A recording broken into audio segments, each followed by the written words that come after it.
এই শোনো, একটা ছুরি নিয়ে আয় তো। এই না। এটা কি ছুরি রে?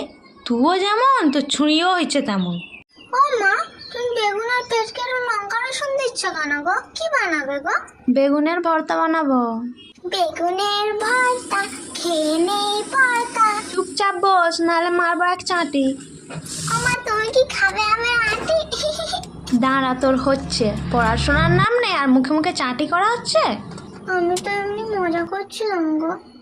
সেই যেই না পড়ার কথা বলেছি এমনি ভিজা বিড়ালের মতো চুপচাপ বসে পড়লি। হ্যাঁ, সন্ধ্যাবেলা হবে তোর যখন না তুই পড়তে বসবি। ও মা, বাবা যে তখন বললো আজকে মেলা দেখতে নিয়ে যাবে।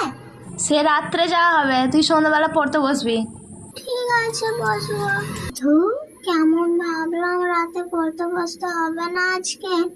মা আমাকে বসিয়েই ছাড়বে। কি বলছিস? জোর করে বল, শুনতে পাচ্ছি না। না কিছু না, তুমি রান্না করো, আমি চলে যাচ্ছি। কোথায় চলে যাচ্ছ তুই? রান্না হয়ে গেছে, খাবি আয়। দাও তাহলে।